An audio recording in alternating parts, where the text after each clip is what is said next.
घुसपैठी भारत में बड़ी संख्या में लगातार दशकों से आते रहे हैं। ऐसे में जो जिस तरह हम कहते हैं कि एफआरओ जो है उनका क्या रोल हो सकता है कि जो बांग्लादेशी अवैध घुसपैठी है उनको पहचानने में, उनको लोकल पुलिस का क्या रोल हो सकता है? इस समय कितना सतर्क हो जाना चाहिए एफआरओ की भूमिका को लेकर, अगर आप क्या कुछ कहना चाहेंगे? नहीं, मैं यही कहूँगा कि देखिए, भारत में एक सिस्टम है कि इंडियन हुँ, इमिग्रेशन एक्ट और इंडियन सिटीज़नशिप एक्ट के हुँ, मातहत ये फॉरेन रजिस्ट्रेशन ऑफिसर्स,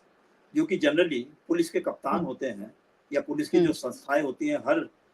स्तर पर, वो इन्वॉल्व जी, होते हैं। और केंद्रीय स्तर पर और स्टेट्स के स्तर पर एफआरआरओज़ यानी रीजनल रजिस्ट्रेशन हुँ, ऑफिसर्स होते हैं, जो हुँ, सीनियर ऑफिसर्स होते हैं। उनका काम ही ये होता है, हुँ, अपने-अपने इलाके में मालूम करना कि कौन विदेशी इल्लीगली आया है या जो लीगली आया था लेकिन अब इल्लीगल हो गया है क्योंकि उनका वीसा एक्सपायर हो गया है या वीसा हुँ, वन अपना फाड़ के फेंक दिया है पासपोर्ट वगैरह।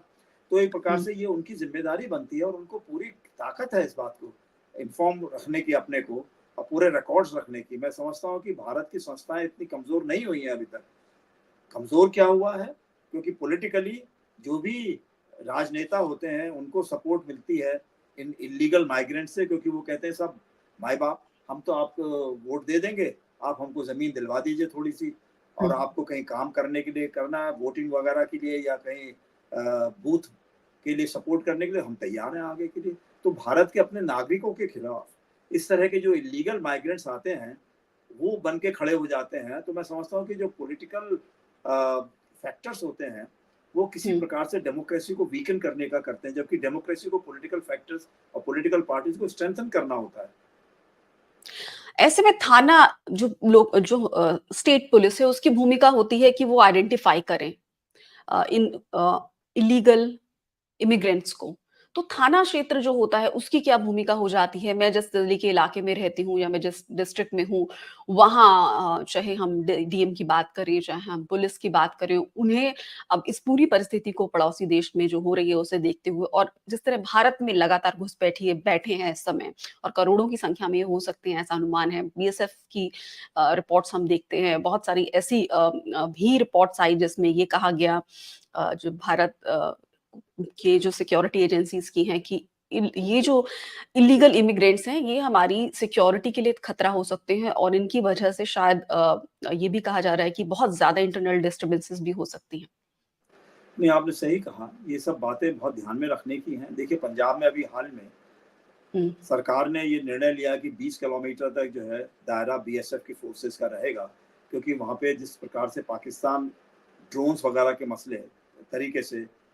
हेरोइन वगैरह भेज रहा था या आर्म्स भेज रहा था, तो ऐसे में उन्होंने ये हुँ, बढ़ाया। तो जितने भी हमारे बॉर्डर एरियाज में उसमें बीएसएफ का सेंट्रल फोर्सेस का रोल बढ़ाना आवश्यक है। दूसरा, जो हमारे थाने हैं, ये उनकी जिम्मेदारी बनती है और हमेशा से बनी रही है, करते रहे अपना काम। लेकिन अगर उनके ऊपर बहुत सारी जिम्मेदारियां दे दी जाए और उनको इतने इंस्ट्रूमेंट्स नहीं दिए जाए, इतने लोग नहीं दिए जाए काम करने वाले, या उनको इतना समय नहीं मिले, या उनको कहा जाए कि नहीं, आपको हम जो है एक घर दिलवा देंगे,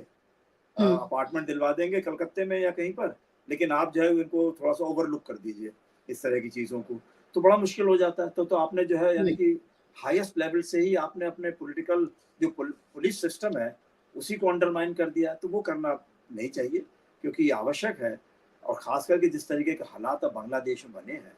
और जो पाकिस्तान अगर कोशिश कर रहा है और चीन कोशिश कर रहा है कि बांग्लादेश को एक तरीके से इंस्ट्रूमेंट्स की तरह यूज़ करा जाए भारत के खिलाफ, तो हम समझते हैं कि अब सारे जितने भी हमारे नेता हैं, चाहे सरकार में हो चाहे ऑपोजिशन में हो, सबको मिलजुल कर ये निर्णय लेना होगा कि किस तरीके से ये पूरा इलीगल्स को आइडेंटिफाई करना है, बाहर निकालना है, और जितने भी हमारे जो एंटी नेशनल फोर्सेज हैं उनको भी आइडेंटिफाई करके उनके खिलाफ एक्शन लेना आवश्यक है। जी।